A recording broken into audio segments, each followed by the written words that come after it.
Hello and welcome to Pre-Modern Slithers. But before we get into the video, if you do like these, please do like, comment and subscribe. It really helps out the channel. I really appreciate your support. I want to say this will be a slightly different deck tech to usual because Slithers is actually a 5-color deck. And Slithers is the ultimate tribal deck. Each Slither will pump itself as well as all other Slithers in play. Every Slither deck generally runs 4 of each of these.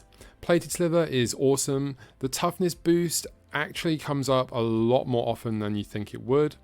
Muscle Slither, obviously absolute all-star, +1/+1 to all of our creatures. It's just really strong. And Wing Slither is incredible in those aggressive matchups or those kind of like mid-rangey ones where you just want to punch in for a big unblockable attack, and giving all of your stuff in play flying really can just surprise attack them out of nowhere. Generally, this one is either really good or absolutely dead, so I do end up siding it out a lot. You'll also be playing for Crystalline Slither. This is definitely the best Slither in the whole deck. It gives all of our creatures cannot be the target of spells or abilities, which is incredibly strong and just turns off huge parts of our opponent's deck. You can definitely lock them out with this card. It's just really that good. Hibernation Slither is kind of like a weaker version of Crystalline. It still turns off a lot of their removal, but you know, it slows us down because we have to pay life and bounce stuff back to our hand, so it's not always the most ideal. So most of the decks generally you do see 4 Crystalline Slither in every one, and usually you'll see at least 3 Hibernation Slither. Blade Slither is really kind of down to the person playing the deck. Some people play 4, some play 1. Usually you do always see at least 1. It's just really nice to have an extra creature that can buff the attack there. You will often see one of each of these in many lists. Essence Slither is particularly nice in those aggressive matchups where you can just play it and gain a huge amount of life. Metallic Slither is either usually a 1-of or some people do play 4. Personally, I go towards the 1-of because it's just really not that strong. I also don't really like the first strike Slither unless you're playing in a very aggro heavy matchup. And Acidic Slither is one that you don't often see, but I always play this card. I think it's so strong. It gives you the ability to have some extra removal in your deck. You can really use it in attacking and blocking shenanigans, or you can just throw stuff at their face to finish them off towards the end of the game. It's really strong, and I definitely recommend you play it. And so for more expensive creatures, most decks won't actually play any of these. I personally think that's wrong. I really think 1 Slither Queen is the correct way to go. A 5-mana 7/7, it's just super strong. Usually I win every single game where it comes down. The ability is really relevant, and it's just such an iconic and cool card. I just absolutely can't leave this one out of my Slither decks, and I've really had quite a lot of success with it. And talking of options, you know, there are so many options available to us as a 5-color deck. There really are quite a lot of borderline playable Slithers. I especially like the haste one. I think that one is definitely very playable. So it really depends on your metagame, what you like, and it's really up to you. So as a 5-color deck, we can play literally anything, and for removal, we'll pretty much always want Swords to Plowshares, but I also like playing some Burn just for that added extra punch. Lightning Bolt is excellent, and then there's a whole host of others you could play. But it's also very common to see really just any good removal spells in the Slither deck because, as I keep saying, you know, we can play absolutely anything we want.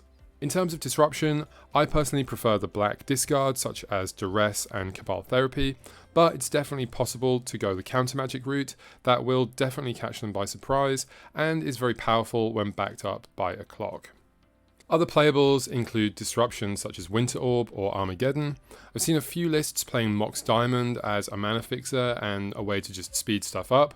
And I've seen a few playing Portent, which I don't really like in an aggressive deck like this because it just feels like a bit too much wheel spinning. But really, you can just play anything, as again, I keep saying it's a 5-color deck. I've also seen a few decks playing pump spells such as Shed Triumph to buff all our creatures, and Worship, which is absolutely amazing with Crystalline Slither and can potentially lock quite a few decks out with that combo. And the mana base is as crazy as you'd expect for a 5-color deck. We're playing all the usuals, including Gemstone Mine, which works very well with the Lair lands, and we have Thran Quarry, which is actually a very good card in this deck. But unfortunately, with all those color requirements, we cannot play Wasteland or Mishra's Factory, We just don't have the space, unfortunately. For the sideboard, we can literally play anything as we're playing 5 colors. You'll definitely want some kind of disruption cards, some kind of artifact or enchantment removal, and engineered plagues. Really, it just depends on what the meta is looking like and what you personally enjoy playing. The kind of starting hands we're looking for are those that have playable mana, which is not necessarily always a given in this deck, and then otherwise just a nice curve of creatures. When playing the deck, we're looking to disrupt early with those key disruption cards and then chip in some damage with our creatures until we can either just overwhelm them with sheer number of slivers, or we can start throwing burn spells or a huge creature at their face.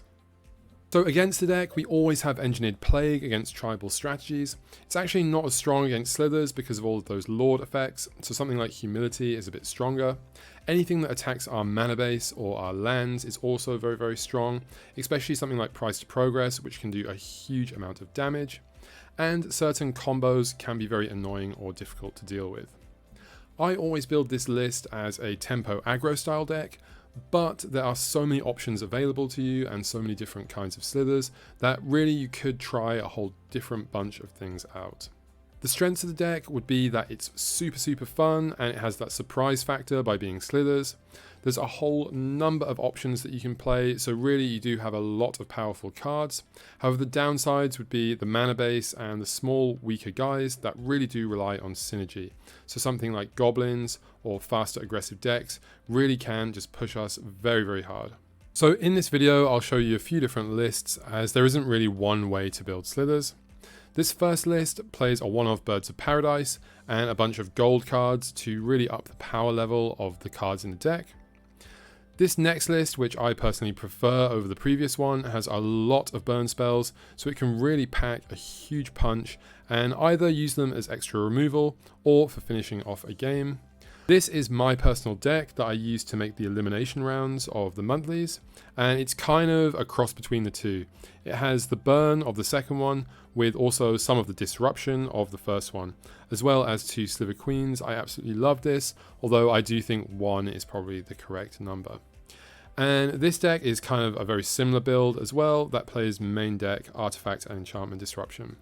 So if you've enjoyed the video, please do like, comment, subscribe, and thank you for watching.